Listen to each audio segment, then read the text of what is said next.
In today's quick tips, I'll be showing you the best way to knock down Super Doomspire towers fast, easily, and almost in one go. You'll be learning in this video how to aim, where to hit the tower, otherwise known as a Doomspire, and more. Remember, before this video starts, please watch our previous videos in this series to get a good understanding in the playlist, as they all build up on one another. This will help you prepare for today's lesson in Super Doomspire, a player's guide. Let's get started. My name is TanookiAlex, and this is our Player's Guide series where we show you the player into getting better scores and more in games. Let's get started.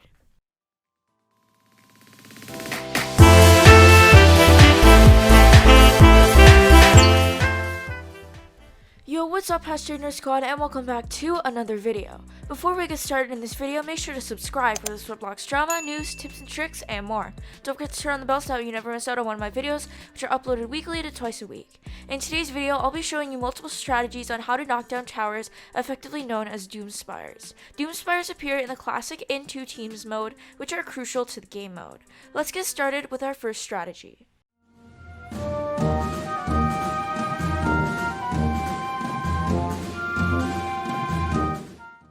Number 1. Go for the 2 anchored points. This is a common strategy off the Wikia and is probably the most used in the game's history.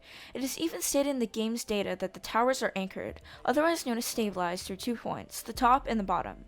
These include the bridge, which keeps them all together, and this also includes the bottom, which have many trusses. Towers vary in design depending on map, but there are generally 4 types. Mechanics do vary by map as well. But the top generally stays the same, with just bridge-like design, 4 sides, and a square that is neutral colored, no man's zone, in the middle. No man's zone, as we've explained, is a crucial part for taking down towers. It's also where most of the action happens at the beginning of a match. To carry out this strategy, firstly, go to no man's zone at the beginning of the match. Destroy that first. Next, you can use a lighter weapon such as arm cannon, etc. to jump your way over to the connecting points on the bridge, which look like little rectangles. Destroy those, and then the tower's first part is unstable. Good. Next, make your way to the bottom. If you want a faster method, you can directly take yourselves to the bottom, or you can destroy parts on the way. However, many make the mistake of only go for the bottom. This is not a great tip, as the tower can't always be counted on to simply just fall like that. Sometimes the tower may even lean when connected, kinda like it's still semi-there. This is how towers sometimes end up as slanted on maps. Now, we've gone over strategies that work like Jenga. Now, what's Jenga's key to knocking down a tower over? Let's think. It's going near the bottom where it really hurts.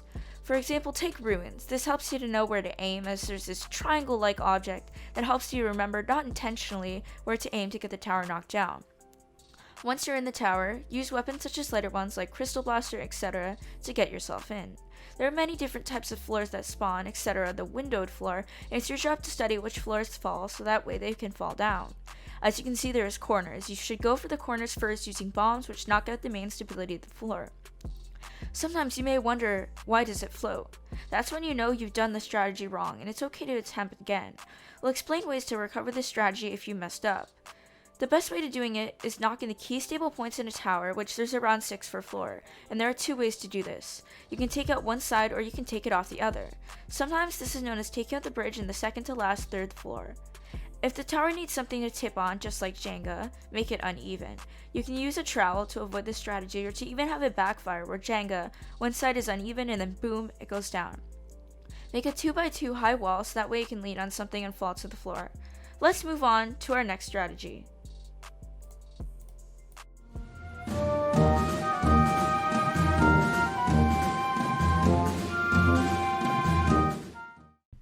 Strategy number 2. 8 explosions to break a floor.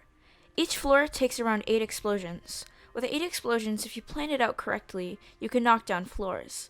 As always, be sure to aim for the bottom 3 floors as well as the top. However, instead of light weapons, we are going to use heavier weapons here to make that number less. You can knock down a tower in around 5 explosions with heavier weapons such as lunar dragon, bombadier, laser cannon, etc. These are bad for combat, but good for knocking down floors. If you want to knock down specific parts of a Doomspire, etc., the top to make harder spawning along with spawns, this is the one to use. 8 explosions in different areas. For the take of this, we are going to take the typical top floor, glass, and the rest. This can make spawning harder. Firstly, aim for the corners. This is where it's stabilized on each floor. Next, aim for the glass using a super ball. This will take out the main frame. Finally, finish the plate off with the cilantro. Aim with a rocket. This will take it out entirely.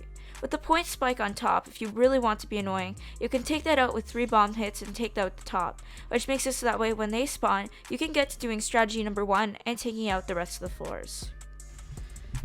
Thanks for watching this quick Super Doomspire video, and I hope these tips and tricks helped you.